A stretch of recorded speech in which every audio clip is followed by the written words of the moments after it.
Assalamualaikum warahmatullahi wabarakatuh. Alhamdulillahi rabbil alamin, wassalatu wassalamu ala asyrafil anbiya'i wal mursalin wa ala alihi wa sahbihi ajma'in. Rabbi shrah li sadri wa yassir li amri wahlul 'uqdatam min lisani yafqahu qawli. Subhanaka la 'ilma lana illa ma 'allamtana innaka antal 'alimul hakim. Wala hawla wala quwwata illa billahil aliyyil azim. 971 Wahab bin Munabbih berkata, Allah telah menyuruh iblis datang kepada Nabi Muhammad sallallahu alaihi wasallam untuk menjawab segala soalan-soalan. Maka datanglah iblis berupa orang tua yang memakai tongkat. Dan ketika ditanya oleh Nabi sallallahu alaihi wasallam, siapakah kamu? Terus dijawab iblis. Dan mengapa kamu datang? Dia kata, Allah menyuruh aku datang kepada kamu untuk menjawab segala pertanyaan kamu. Lalu Nabi sallallahu alaihi wasallam bersabda,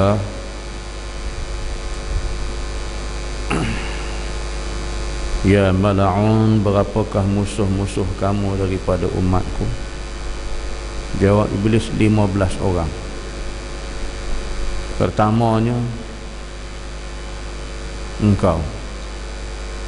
Yang kedua, imam yang adil. Yang ketiga, orang kaya yang merendah diri. Yang keempat, pedagang yang jujur ataupun ahli-ahli perniagaan yang jujur. Orang alim yang khusyuk,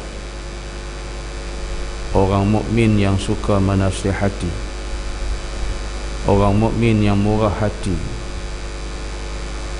orang yang taubat dan tetap pada taubatnya, orang yang menjauhkan dari segala yang haram, orang yang tetap berwuduk, orang yang mukmin yang banyak sedekah, orang yang mukmin yang baik budi akhlak, orang mukmin yang banyak jasa gunanya pada manusia, orang yang membaca Al-Quran dan selalu membacanya,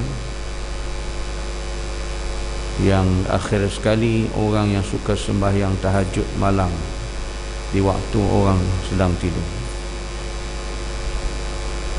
Sidang jemaah muslimin muslimat dirahmati Allah sekalian, masih kita membincangkan tajuk permusuhan syaitan dan mengenal tipu daya.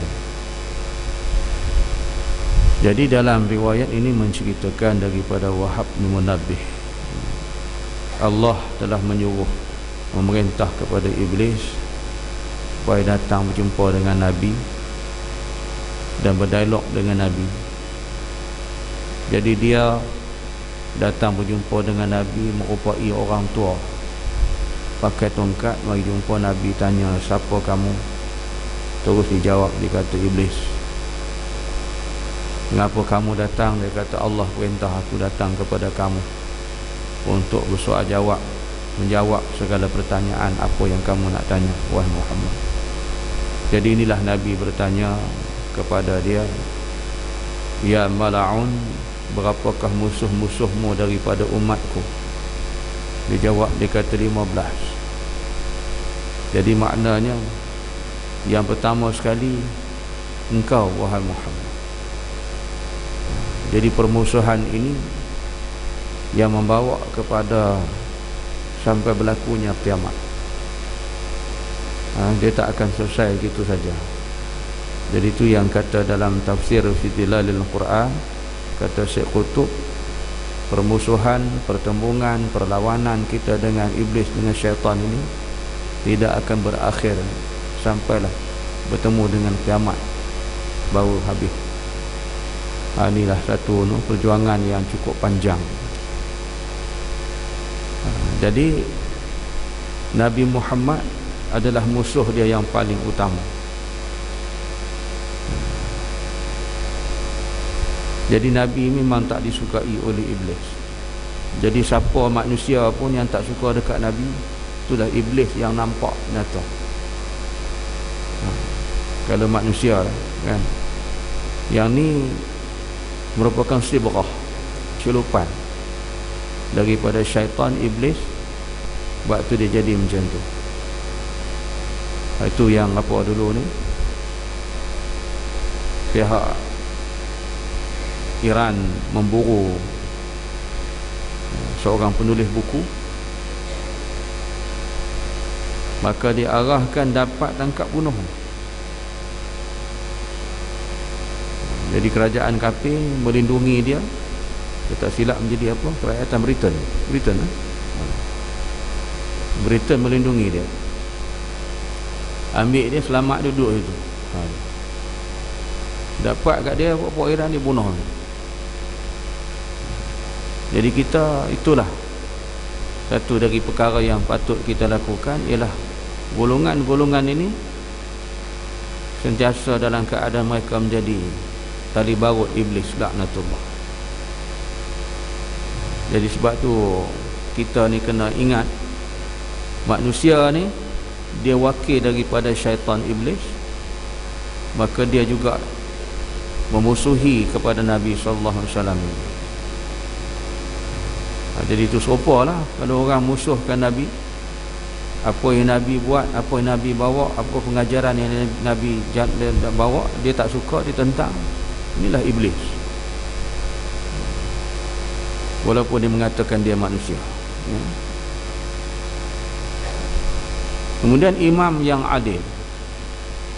Imam yang adil ni, maka dikaitkan al-imamul adil dalam Al-Quran. Orang yang kedua yang menjadi musuh kepada iblis. Jadi disebut kata imam ni bukan imam sembahyang, pemimpin. Dia lebih banyak menterjemah kepada imam ialah pemimpin. Apa makna pemimpin yang pemimpin yang adil? Pemimpin yang adil, pemimpin yang mengikut pelaksanaan hukum-hukum Allah, menerima dan menjalankan hukum-hukum Allah dalam pimpinan. Jadi inilah yang menjadi musuh yang tak disukai. Maknanya iblis tak suka orang-orang macam ni. Habis dia suka macam mana? Dia suka pemimpin yang menolak hukum Allah Ta'ala. Ni iblis suka. Jadi mana-mana yang menolak, tak mau kepada hukum Allah Ta'ala, maka mereka ada termasuk dalam pimpinan imam yang zalim. Orang yang zalim, orang yang meletakkan yang halal pada tempat yang haram diletak pada tempat yang halal. Itu zalim. Jadi kita disuruh menjalankan hukum Allah, dia tak mau. Padahal ini hukum Allah, bukan hukum daripada ciptaan manusia, olahan daripada manusia, ada hukum Allah. Jadi kita masih berdolak dalih lagi, begitu begini macam-macam. Ini orang-orang ni tadi baru iblis. Iblis suka lah.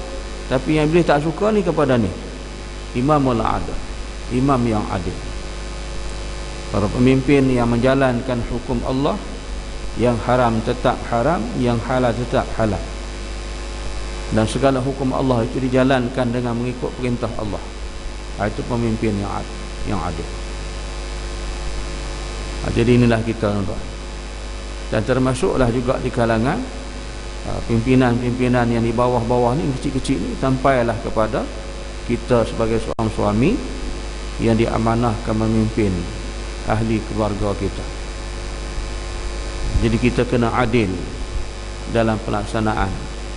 Barulah dia kata sebagai golongan ini, golongan yang menjadi musuh, sentiasa bertembung, menjadi perlawanan yang panjang dengan iblis laknatullah. Iblis tak suka orang macam ni. Tapi iblis suka macam mana? Suka orang yang ikut dia, lawan Allah, tolak hukum Allah, tak terima hukum Allah Ta'ala. Itu iblis suka. Jadi inilah kita, tuan-tuan ni. Mudah-mudahan kita di kalangan ini boleh jadi orang yang adil. Tapi itulah apa yang berlaku pada kita ni. Sampai hari ini tak terjawab lagi persoalan masalah pelaksanaan hudud. Daripada dulu ni, saya ingat dulu dalam tahun berapa dulu, 83 tak? 83 yang pihak TV, pihak semua siap sedia dah nak mengadakan debat, dialog antara pihak kita dengan pihak pembangkang, dia kata dengan pihak kerajaan kita. Jadi kemudian tak jadi, dibatalkan senyap sini. Lepas tu mari tahun bila pula buat debat olok-olok kan? Debat olok-olok pergi kutip hak orang-orang yang berjuang dalam Islam, berjuang dalam jemaah, pergi kutip buat-buat ni saki-baki sampah yang orang tak pakai ni dikutip, mari buat dialog, debat olok-olok. Kita berkat beli CD, berapa keping CD tu? 6 keping berkat beli CD tu kan. Rupanya bila dia tengok-tengok, oh dia kata tak boleh, dia kata olok-olok pun dia kata duk sokong mirip kanun juga. Tak pakai tak? Tak jadi. Jadi inilah kita tuan. Nak dialog, berdebat apa benda hukum Allah Ta'ala. Dan dulu telah dibawa hukum ni, telah dibentang di Parlimen. Seingat saya lah, ada 2 orang ahli panel. Yang pertama, Allahyarham Profesor Ahmad Ibrahim, Dekan Fakulti Syariah Universiti Islam Antarabangsa, dan seorang almarhum Datuk Hashim Yahya. Masa itu beliau merangkap ahli Majlis Fatwa Kebangsaan yang telah menilai di atas rang undang-undang hudud yang dibawa dibentang di Parlimen. Ditolak mentah-mentah. Keesokannya keluar surat khabar semua muka depan, ini hudud PAS, bukan hudud daripada Quran. Itu yang dijawab. Dan pernah juga almarhum Datuk Ishak Bahru yang dijemput semua mufti-mufti berdialog dengan Perdana Menteri. Dia pun panggil, berhimpun di Pusat Islam, masa tu Pusat Islam berhadapan Masjid Negara. Semua mufti-mufti dipanggil. Masa tu tengah panas lah Datuk Mufti Ishak Bahru dengan Perdana Menteri. Panggil, semua berhimpun dalam tu. Dan PM kata, tuan-tuan, datuk-datuk nak kata apa, nak kata saya nak tegur apa pun, dipersilakan. Jadi datuk banyak 2, 3, 4 orang mufti-mufti yang banyak bercakap. Di antaranya Allahyarham Datuk Ishak Bahru lah, Mufti Negeri Sembilan, Datuk Hashim Yahya almarhum. Jadi saya tanya Datuk, malam lepas habis majlis tu tak berapa harinya, kami bertemu dalam satu majlis forum perdana. Jadi sebelum forum perdana, saya bersembang dengan Datuk, tanya masalah tu. Dia kata PM panggil masuk, kita masuk, kemudian dia kata nak kata apa pun katalah. Habis saya kata macam mana? Yalah, kita berkat beri kat dia penjelasan, kata kat dia hujah. Mufti Negeri Sembilan banyak bercakap, dia pun bercakap, beritahu kat dia, nyata kat dia. Dia kata nak kata pun katalah, dia tak kisah. Habis dia kata, dia macam mana? Dia diam, dia tak kata apa. Wartawan tak dibenarkan masuk. Tak boleh masuk. Dah selesai semua dah. Dia pun bangkit. Dia ucap terima kasih kepada semua di atas teguran dan apa yang dikatakan pada dia gitu gini. Lepas tu dia pun keluar, pakat keluar habis bersurai lah. Keluar daripada dewan tu, wartawan serbu dia. Tanya macam mana dia. Dia kata mufti-mufti semua sepakat bersetuju dengan saya. Datuk Mufti punya mengambillah masa kita setuju dengan dia, dan dewan tu kita bantah apa dia kata. Wartawan pun tulis apa. Keluar waktu apa? Mufti-mufti semua bersetuju dan pendapat dengan dia. Inilah ceritanya tuan-tuan. Datuk kata bila masalah kami setuju dengan dia. Dalam tu kita bahas, kita dialog, kita bagi kat dia, kita kata kat dia. Tu yang tak bagi wartawan masuk dalam, tunggu kat luar. Inilah gitu. Semenjak itulah sampai ke hari ni, bila dibincangkan masalah dibentang hudud, tak berjawab sampai sudah. Masing-masing menghujah dengan dialog, dan dia suruh orang-orang suruhan dia. Suruh orang suruhan dia. Siapa di kalangan ustaz-ustaz ni, maka dialah jadi tukang bercakap, kan? Jadi tukang-tukang cakap ni, jadi mereka lah sebagai orang kata apa, menyampai daripada pihak pemimpin, berbahas. Macam-macam kita tak boleh buat lah, tak sesuai lah. Jadi segalanya belum tiba masanya. Bila kita kata kat dia, dia kata bukan kita tak sokong, bukan kita tak nak buat, tapi apa? Yang tapi itu panjang tu pasal apa? Dia kata kita nak tunggu dah bentang, nak bawa ke parlimen, kemudian nak tunggu keputusan majoriti suara di peringkat parlimen. Majoriti dalam parlimen orang Melayu mengaku Islam. Kena pungut suara majoriti dah boleh laksana, dah boleh sah, boleh buat. Jadi inilah keadaan Cina, bangsa lain berapa kerat sangat dalam parlimen, kan? Jadi sebab itulah imam yang adil, imam yang boleh mengikut pelaksanaan kepada apa yang Allah perintah, memang dibenci, musuh kepada iblis. Hak yang tak nak, yang menolak hukum Tuhan, yang buat kerja yang sebaliknya, itu menjadikan sahabat qarib, teman bagi iblis, laknatullah. Wallahu a'lam.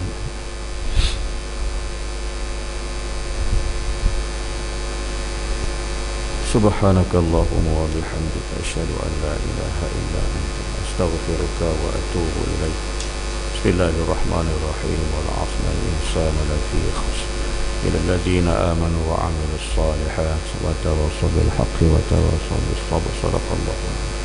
Assalamualaikum warahmatullahi wabarakatuh.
Surah As-Saffat, muka surat 976 ayat 102.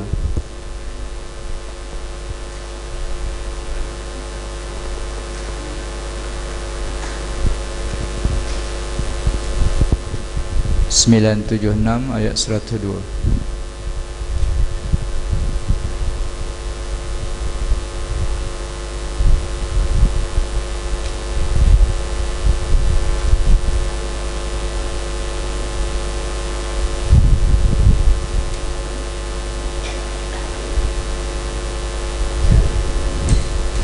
أعوذ بالله من الشيطان الرجيم.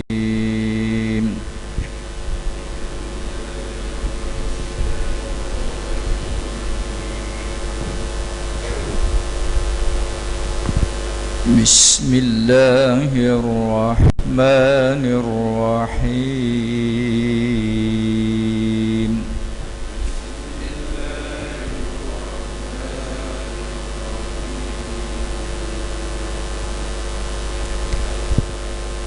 فلما بلغ معه السعي قال يا بني إني أرى في المنام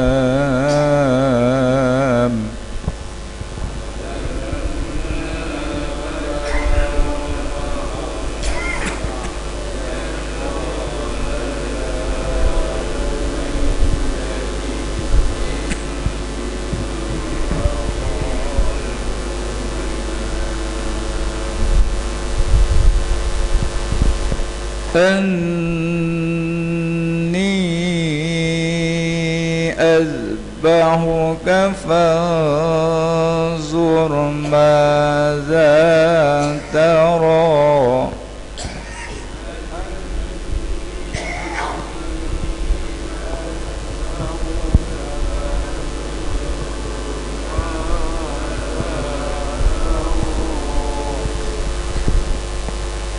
قال يا أبت افعل ما تؤمر